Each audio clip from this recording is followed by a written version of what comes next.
Alrighty! G'day everybody, it's the Doga! It's time for the next installment of my AC/DC album collection video. Now it's time for the 1980s greatest comeback tale. Everyone knows this album, and if you don't, then you've been living under the rock for the last 42 years or so. Wait, did I say the rock? Oops. Either way, it's time for Back in Black, from AC/DC, of course. From 1980. This here is the original 1980 Australian release. As you can see, the album title is embossed and virtually not quite visible. We've got the track listing on the back. That's the track listing that everybody knows. And here we've got the locally printed credits here, EMI Records Australia and whatnot. Right, let's have a look at the insert. The original Australian insert was kind of a gatefold sleeve. I mean, it's got the images from here, and of course on the back, copyright info and whatever else. Anyway, we gently place that down. This here was the very first Albert Productions label to introduce a new label, red label with the yellow border.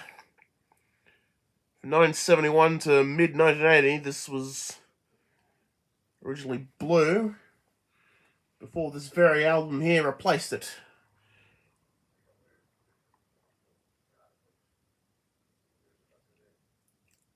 Right, that is the original Australian pressing.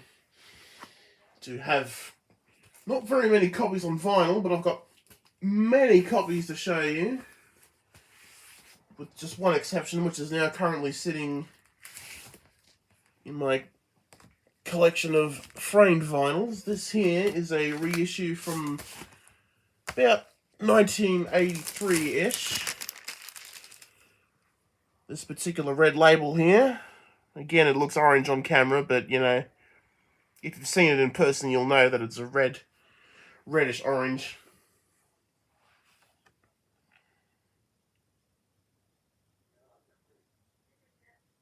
Alright, that's that one. Now, we move on to what is the... Hang on, if I can just concentrate on what I'm doing. I believe this is a reissue from 1987. Again, you may have already also seen this. You would have already probably seen these in my main album collection videos, but again, this is dedicated to just one album. This is a reissue from 1987 with a different label again.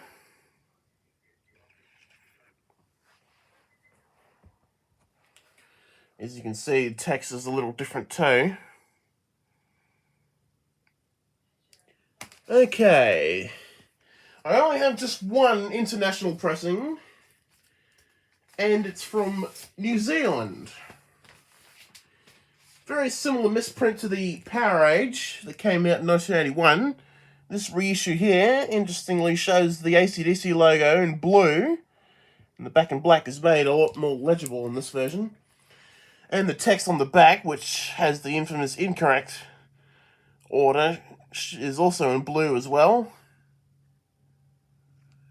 And local New Zealand credits, as well as the copyright date of 1981 down here.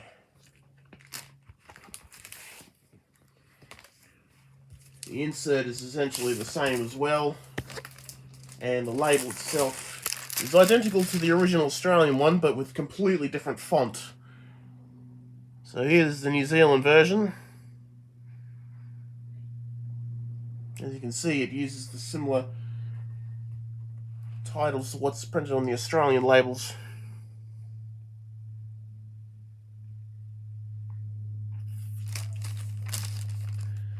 Okay, that just leaves the 180 gram reissue. If I can just gently pull it out from the back of here. Put that aside. And Here is the 180 gram reissue.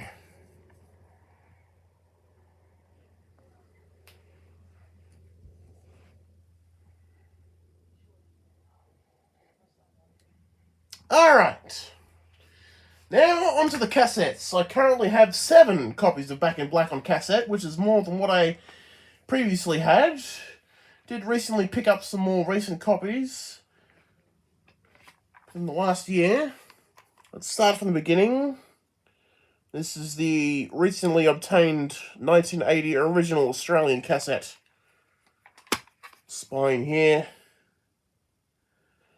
Again, it's not focusing. Why does it always happen? Anyway, basic look at the full J card here.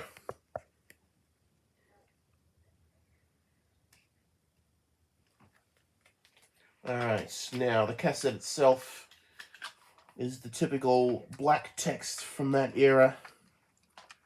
Similar to the Highway to Hell I showed off the other day. I'm yet to play this copy, so hopefully it'll work fine. My dad had one of these many years ago, but unfortunately it broke on him, which is a shame. Okay. A few of these cassettes you probably would have already seen, but these, like the one I just showed you, is also a first-time one. Here's one from probably the mid to late stages of 1983, based on the viewing window. So it's not quite the same as the one I just showed. Although its stampers look identical, with the blue text used from around that time.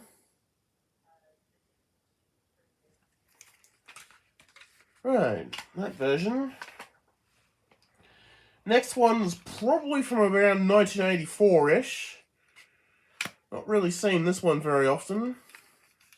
We have this one here. As you can see, different cassette shell, different text.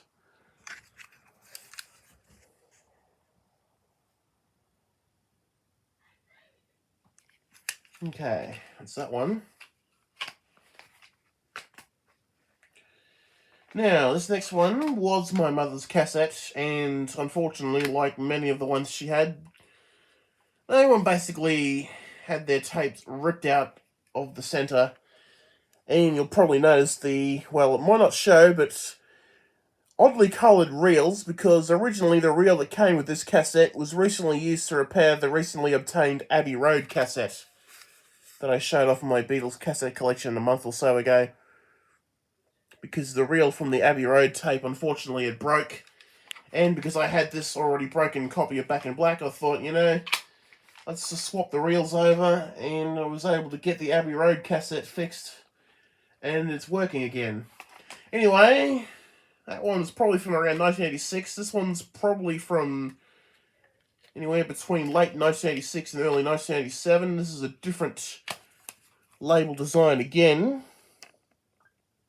I've actually seen quite a number of variants of this, but I don't have every Australian variant, unfortunately.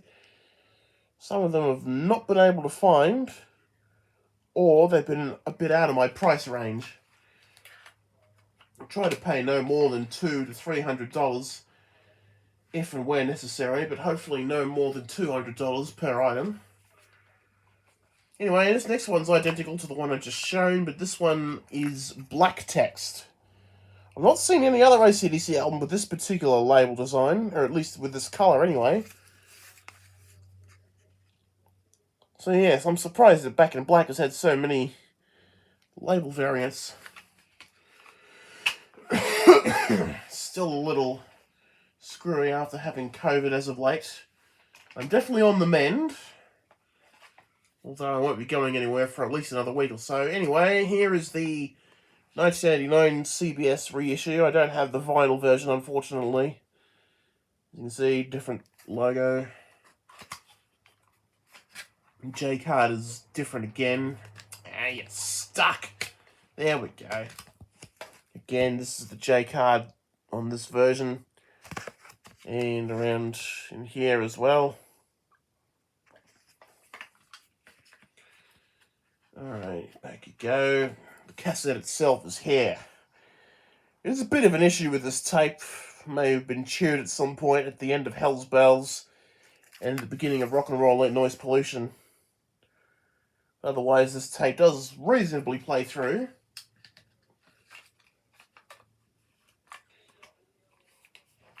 And the most recent one I have, which I have also shown off at some point, is a 1990s remaster. Never showed this one off in its entirety. It's got the extended fold out here.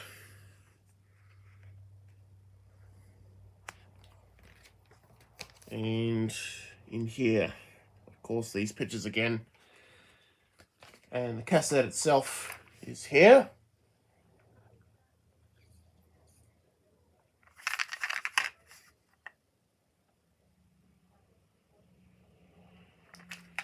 Excellent. Those are all the cassettes I have of this album.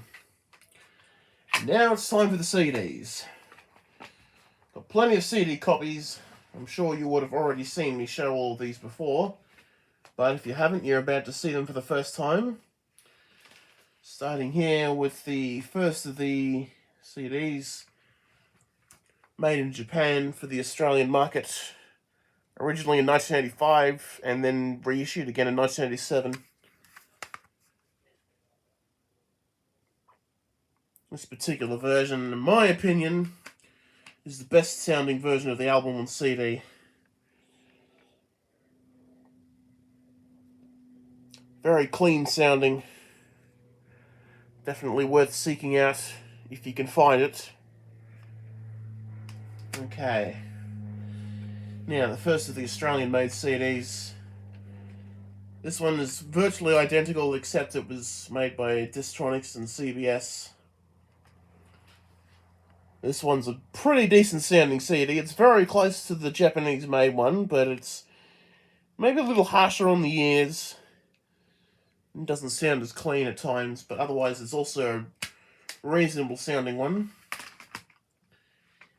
Now onto this one. To this day, I still cannot debate whether this one or not is actually the version released by Atlantic that was mastered by Barry Diamond over in the US. I've seen similar ones to this on Discogs, but they've never been marked as so.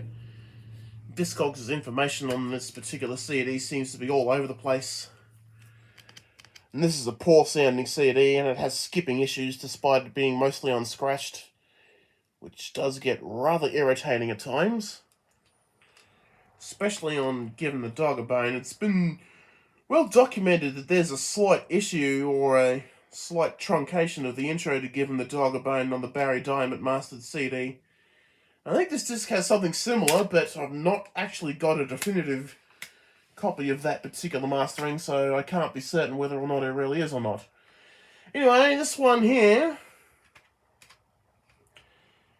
appears to be 1994 Atco remaster, but it appears to have been made for the Indonesian market, as shown on this little sticker here.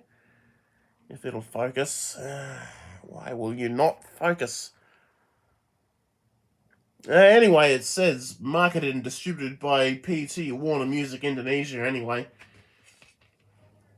And the disc itself. I've seen images of those that were released in Europe and the US, and they actually say where they're made, but this one does not say so. And this version is not serviced on Discogs, so if it is for the Indonesian market, well then, it's essentially the same as what was released here in Australia. The 1995 Australian remastered CD done by Ted Jensen. This is the EMI version, as shown here.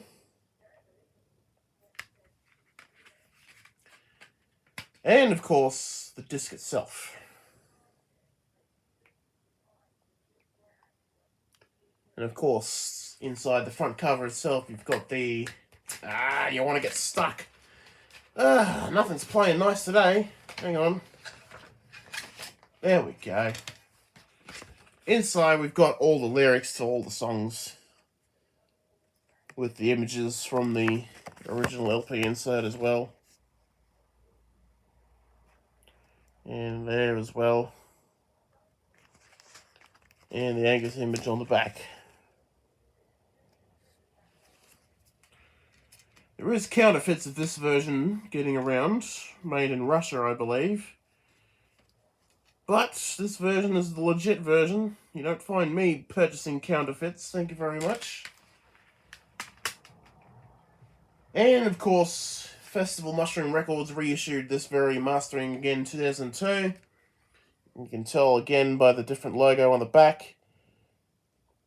Again, our good mate from Sydney, New South Wales, Peter from the Lizard King channel, has a full set of these 2002 reissues. I only have just the two, Back in Black and Highway to Hell. And this one's an identical looking disc, but it's a bit more solid looking, so it's not exactly the same. Plus the different album code also points out that it's different as well. But it's the same mastering, so no biggie. Anyway, the last one is a pretty beat up digipack copy of the 2003 remaster. It ended up falling apart about a decade ago and ended up having to sticky tape it back together again. This one's pretty beat up quality. I think the disc itself might still be in decent shape. It's been a long time since I played this one. Don't really listen to this particular mastering all that often as much as I used to. Let's see, is the disc any good? No, it doesn't look that good, does it? No, it looks a little grubby. I got better copies of this album now anyway. Either way, this is in such poor shape I might as well just throw it away, but nah, just keep it because I have it. You know, for me throwing anything away that's AC/DC related, thank you very much. Anyway, that is the end of the video. Be sure to leave a like. And if you're not a fan of this album, then just don't bother watching it then. Be sure to leave a comment down below. And subscribe to the Be a Good Doga YouTube channel because there will be more album showcases coming soon. Don't worry, I haven't forgotten If You Want Blood, You've Got It. If you're watching the playlist in the future, you probably would have already seen it by now. But at the time this recording is going down, I'm still currently waiting for a cassette copy at the moment, which I might have by next weekend. Be sure to subscribe to stay in touch with what's going on here. And until next time, this is the Doga saying have a great week, everybody. And we shall see you again.